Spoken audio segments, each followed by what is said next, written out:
అన్నం పళ్ళెంలోనే ఉంది జబ్బు అంటానికి చిన్న మూలం చెప్తాను. థైరాయిడ్ కోసం డాక్టర్ దగ్గరికి వెళ్ళాము, తగ్గిందా? తగ్గలేదు. అంటే డాక్టర్ జబ్బులు తగ్గించే మనిషి కాదనమాట.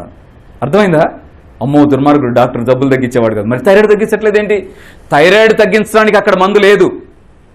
మనం కష్టపడి కనిపెట్టగలిగింది ఏంటంటే ఆ రోజుకి నీకు బ్యాలెన్స్ చేయడానికి వీలైన మెడిసిన్ సపోర్ట్ ఇవ్వడం అనేటువంటి మహాద్భుతం మాత్రమే ఇవాటికి మనం నేర్చుకోగలిగాం.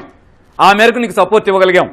అది గ్రహించండి. బీపీకైనా, షుగర్కైనా, థైరాయిడ్కైనా మనం ఇచ్చే మెడిసిన్ ఏంటంటే ఇవాళ ఉదయం నుంచి సాయంత్రం దాకా నువ్వు ఎలా మెయింటైన్ కావాలి అంటానికి కావాల్సిన సపోర్ట్ ఇస్తున్నాం. ఆ సపోర్ట్ని తీసుకొని ఇవాళ మెయింటైన్గా, మరి జీవితం అంతా మెయింటైన్ కావడానికి అది పనికిరాదు. జీవితం అంతా మెయింటైన్ కావడానికి ఏం కావాలి? ఏం కావాలో అది కావాలి. ఏం కావాలంటానికి చిన్నది చెప్తాను. థైరాయిడ్ వ్యవహారంలో థైరాయిడ్ జబ్బు ఎందుకు వచ్చింది అని ప్రశ్న వేసుకోండి. ఫస్ట్ ఎందుకు వచ్చిందండి? మీకు తెలుసు థైరాయిడ్ జబ్బు ఎందుకు వస్తుందండి? ఏం లోపంతో వస్తుంది? అమ్మ చెప్పేసావు. అయోడిన్ లోపంతో వస్తుంది. అయోడిన్ లోపం లేకుండా ఉండాలంటే ఏం చేయాలండి? అయోడైజ్డ్ సాల్ట్ తీసుకోవాలి. అయోడైజ్డ్ సాల్ట్ తీసుకుంటున్నారా, మానేశారా? ఒకప్పుడు తీసుకునేది ఇప్పుడు మానేశారా?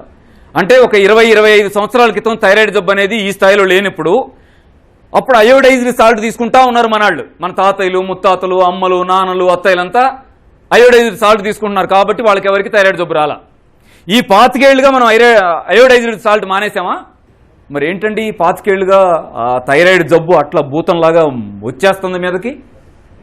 ఏ ఇంటో కంటే ఆ ఇంటోకి వస్తుంది. ఎక్కడుంది సమస్య?